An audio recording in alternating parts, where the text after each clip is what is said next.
But with Captain Marvel, you have a lot more to work with. Yeah, And they're this setting up with Captain this Marvel. might cause controversy because I do know like Black Widow has a very detailed backstory, Yeah. but what if they don't want to do a backstory? Like that might be a big problem. They're very focused on moving the train forward. They don't want to go back. And now that sounds controversial because Captain Marvel is taking place in the 90s, Yeah. but There is some difference there, though. yeah, because we have never seen Captain Marvel before. While with Black Widow, her first appearance was in Iron Man 2 in 2010. She's been aside from Robert Downey Jr. as Iron Man, she's been one of the longest running cast members of the MCU in the first place. And so because we've seen so much of her in these films and we got the little hint towards her backstory in Age of Ultron, it would make sense that they want to keep moving it forward. And so I understand that, you might disagree that, Captain Marvel takes place in the 90s, so why can't they just do a Black Widow origin story? Their focus and their vision is likely to move the story forward. Step backward, yeah. Yeah, and so it would They be can still talk about Black Widow's past. Like, yeah, that's exactly. my prediction, the movie's most likely going to be about what happened to her and Yeah. how it affects her today. Yeah, I like that. Like we don't need to have the whole film set in the past because then it's barely even a superhero movie. It's kind of like this. Spy.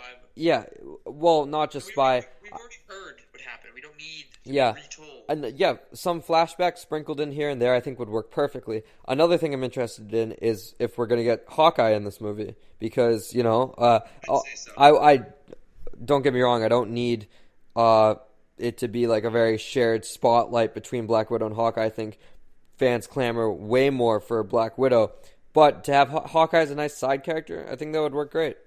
Like a nice separate Shield mission that That would be difficult for them though, because the MCU really hasn't talked about Shield in the movies. Yeah, I mean, aside from the fact that they randomly came back in Age of Ultron, which was one of the most Deus Ex Machina moments I've seen in MCU films. The underground Shield thing, right? Yeah, but then they just were hiding a helicarrier the whole time, Yeah. But I don't like how popular is the TV show? I know it's still. it's gotten a lot better apparently, but it's not good enough to get me to kind of. I think it'd be too confusing. Tune in.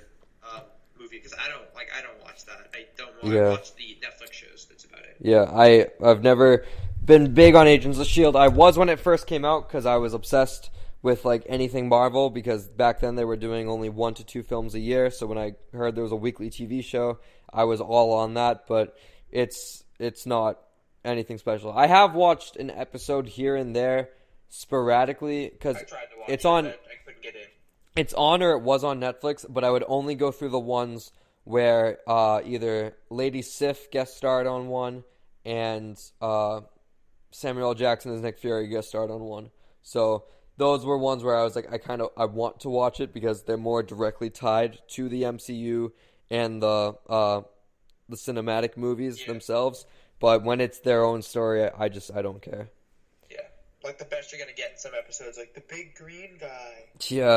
Yeah, they just hint towards it essentially.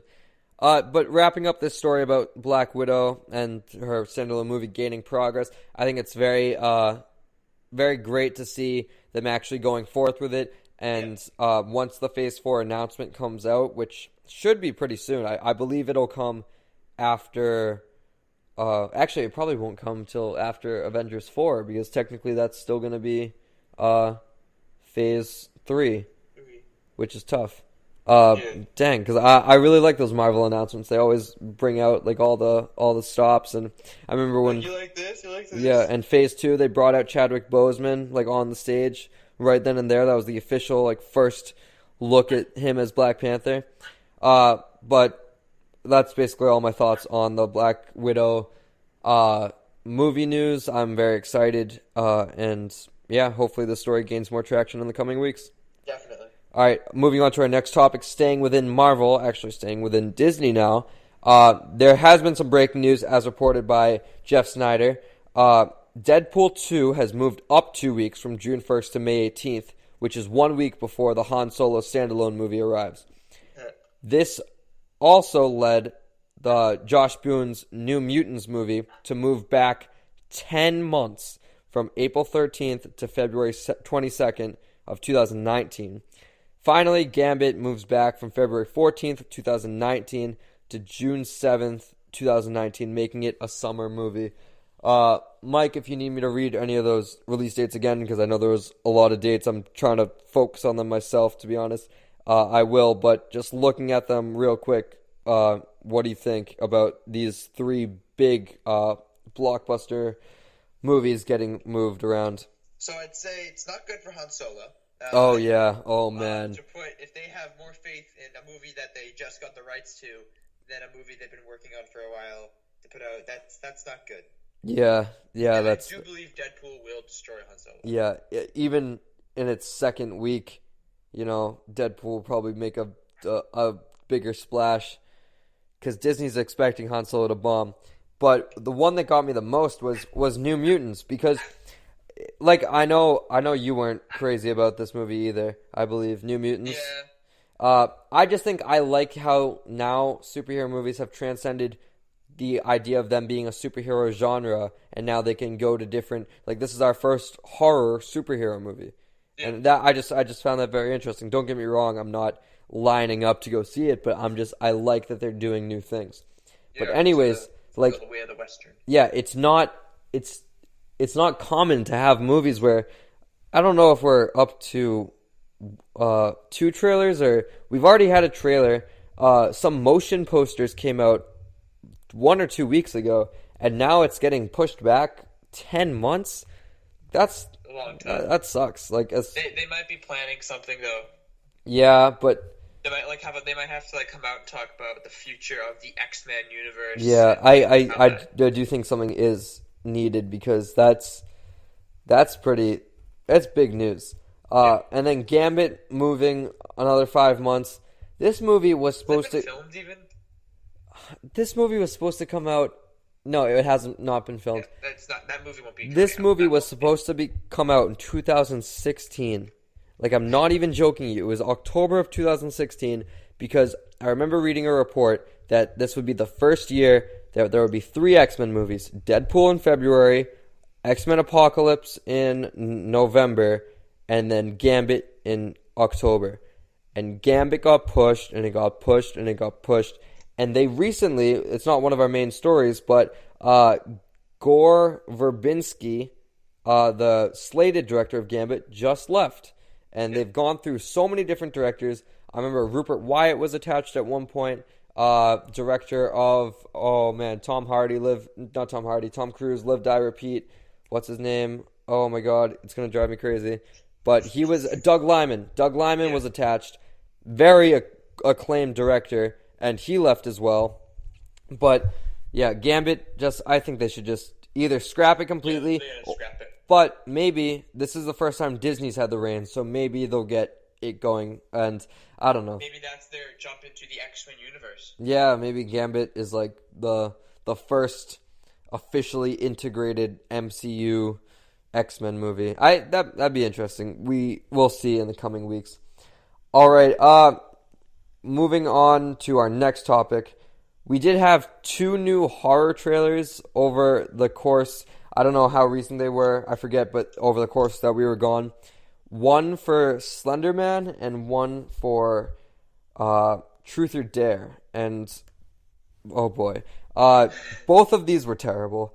Truth or Dare especially, because I had some people telling me they were so excited to go see Truth or Dare, and I was just like, why? It looks terrible. The whole concept is Truth or Dare is a real game, and if you don't do it, you're gonna die.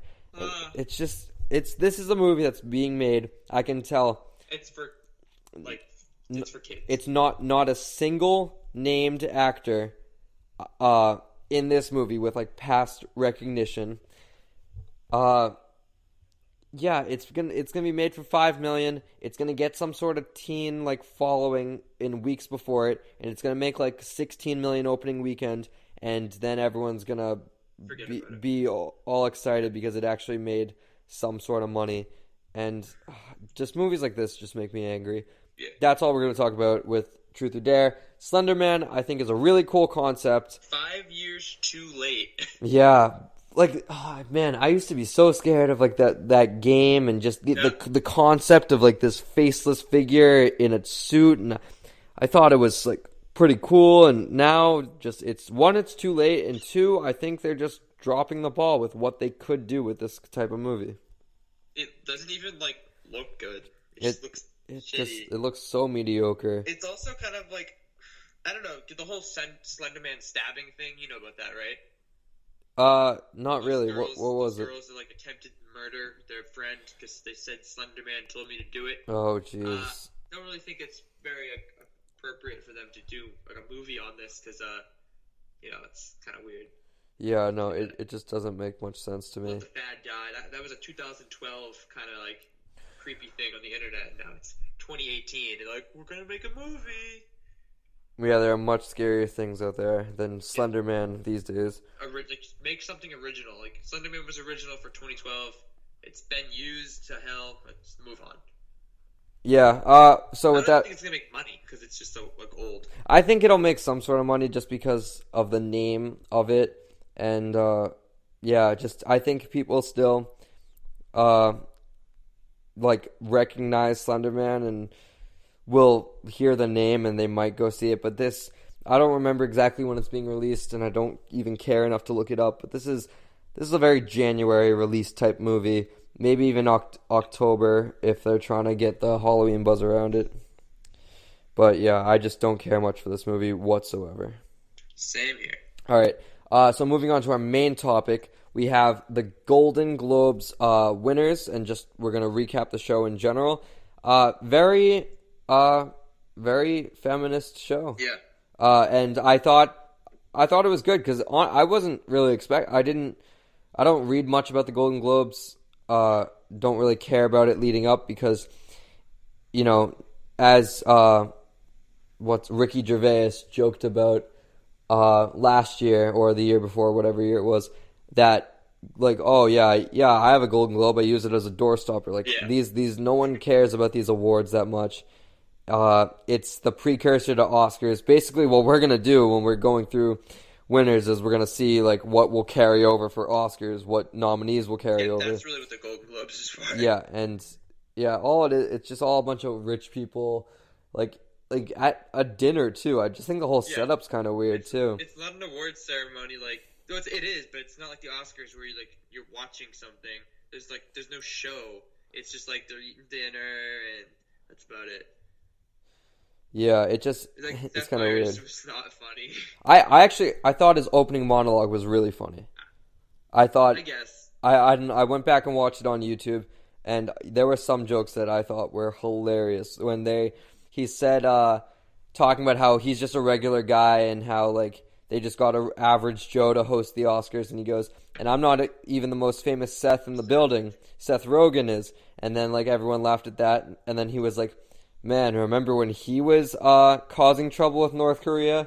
And I died laughing. I thought that was so funny because just, how much it's escalated. You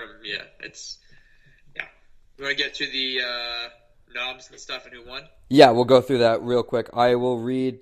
Do you want, let's do, we'll go each individual. I won't read them all at once. Yeah. Yeah, that sound good? All right, perfect. And we're going to basically focus on the main ones. We're not really going to talk about, best performance in a foreign drama in Spanish. We don't need to talk about those ones. Just because they're not as, widely recognized as the top ones. All right, so for best motion picture of a drama, 3 Billboards Outside Ebbing, Missouri won. Other nominees included Dunkirk, The Post, Shape of Water, and Call Me By Your Name. Thoughts on this winner? I'm not surprised this one. I mean, these movies are Oscar bait, I guess Golden Globes bait.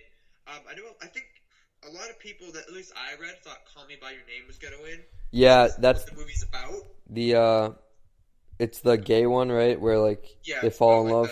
They fall in love over like a summer. But I think this movie won because of it was unexpected. It came out and it was another drama, but it was actually quite funny, I guess. That's the whole thing. Yeah. And it was just it better world building and stuff. So I actually really want to see this movie. Yeah, I haven't heard much about it, but I have heard it deserved its victory. I don't think this is one that will carry over to the Oscars. I think Shape of Water is going to